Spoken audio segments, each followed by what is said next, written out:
പൊതിച്ചോറിൻ്റെ ആഗ്രഹമായിട്ട് അടുക്കളയിൽ ചെന്ന് നോക്കിയപ്പോൾ ഉള്ള പരിപാടിയാണ് ഈ കാണുന്നത്. ദൈവമേ എന്ത് വിധി എന്നുള്ളത് ചിന്തിച്ചിങ്ങനെ ഇരിക്കുമ്പോൾ ഇനി ഞാൻ തന്നെ ഇതൊക്കെ ചെയ്യണമല്ലോ. പൊതിച്ചോറും ആഗ്രഹം ഇങ്ങനെ ഇരിക്കുമ്പോൾ ഇതെല്ലാം കൂടെ തട്ടി വാരി കൂട്ടിയെടുത്ത് നമ്മളെല്ലാം റെഡിയാക്കി വെച്ചിട്ടുണ്ട്. പിന്നെ എനിക്ക് ഗ്യാസ് എപ്പോൾ തീരുമെന്ന് ഒരു പിടുത്തവും ഇല്ല. പിന്നെ നമ്മുടെ വാട്ടറും ഇല്ല, പൈപ്പ് കണക്ഷനിൽ വെള്ളവും ഇല്ല. ഇതെല്ലാം കൂടെ പരാധീനതകളൊക്കെ അവിടെ ഇരിക്കവേ പിന്നെ നമ്മൾ എടുത്ത് വെച്ചിട്ട് കലം എടുത്ത് ചൂടാക്കി നമുക്ക് പൊതിച്ചോറിന് വേണ്ടുന്ന ചോറ് ഇവിടെ റെഡിയാക്കുന്നതാണ്. പിന്നെ നമ്മുടെ ഇടുകൊടുക്കുക ചോറും കറി അത് നമ്മുടെ തെർമൽ കുക്കറിനകത്ത് ഇതെല്ലാം കൂടെ ഇറക്കിയൊക്കെ അപ്പോഴാണ് കുടിക്കാനുള്ള വെള്ളമില്ല. ആ വെള്ളം കൂടെ തിളപ്പിച്ച് ഇച്ചിരി ഏലക്കയൊക്കെ ഇട്ട് വെള്ളമൊക്കെ തിളപ്പിച്ച് അങ്ങോട്ട് മാറ്റി വയ്ക്കുകയാണ്.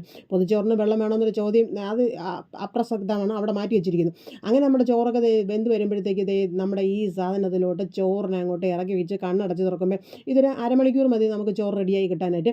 അപ്പോൾ നമുക്ക് ബാക്കിയുള്ള കാര്യങ്ങളൊക്കെ ചെയ്യാം. അങ്ങനെ നമ്മുടെ ചോറ് ഇവിടെ റെഡിയായി കഴിഞ്ഞു. അതിനെ ഒന്ന് വാർത്തെടുക്കണം, അല്ലെങ്കിൽ നമ്മൾ വടിച്ചെടുക്കണം. അങ്ങനത്തെയൊക്കെ അങ്ങനെ എങ്ങനെയെങ്കിലുമൊക്കെ വാർത്തെടുത്തിട്ട് ഇച്ചിരി വെള്ളമൊക്കെ കുടിക്കാനൊക്കെ എടുത്ത് മാറ്റി വെച്ചതിന് ശേഷം നമ്മൾ ചോറ് ഇങ്ങനെയൊക്കെ ആക്കി വെച്ച് നമ്മൾ വാർത്ത് ഇവിടെ ഇട്ടിരിക്കുകയാണ്.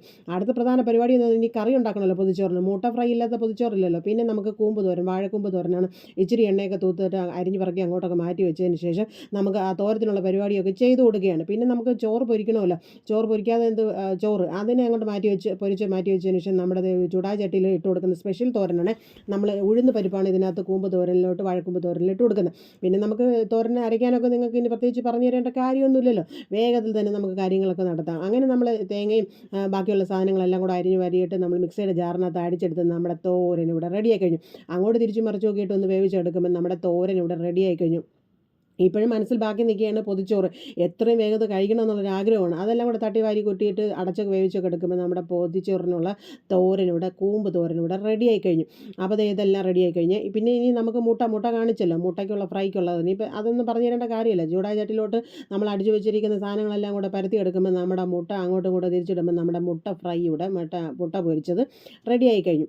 അപ്പം പിന്നെ ഇനി അടുത്തുള്ള പരിപാടി എന്ന് പറയുന്നത് നമുക്ക് മീനില്ലാത്ത കാര്യമില്ലല്ലോ. അപ്പോൾ നിങ്ങൾക്ക് ഇങ്ങനെയൊക്കെ ആഗ്രഹം തോന്നുമ്പോൾ തട്ടിക്കൂട്ട് പരിപാടിയൊക്കെയാണ് ഇത് വേണ്ടത്. ഉള്ള സാധനങ്ങൾ വെച്ച് നമുക്കിതൊക്കെ ചെയ്തെടുക്കാൻ പറ്റും. പിന്നെ മീൻ ഫ്രൈ നമ്മൾ കൊഴിയാളയാണ് ഉണ്ടായിരുന്നത് ഫ്രിഡ്ജിനകത്ത്. അതെല്ലാം കൂടെ വാരി കൂട്ടിയിട്ട് എണ്ണ ഒഴിച്ച് നമ്മൾ അങ്ങോട്ട് വറുത്തെടുക്കുമ്പോൾ നമ്മുടെ മീൻ ഫ്രൈ ഇവിടെ റെഡിയായി കഴിഞ്ഞു. അപ്പോൾ തീർച്ചയായും നിങ്ങളിത് എൻ്റെ ചാനൽ വാച്ച് ചെയ്താൽ നമ്മൾ ഉണ്ടാക്കിയ പൊതിച്ചോറ് കാണാൻ പറ്റും. അതൊന്ന് പോയി കാണണം. അപ്പോൾ ഇത് ഉണ്ടാക്കുന്ന പരിപാടിയാണ് ഇത്. അങ്ങനെ നമ്മുടെ മീൻ ഫ്രൈയും കൂടി ചേർത്തിട്ട് പൊതിച്ചോറിനുള്ള പദ്ധതി.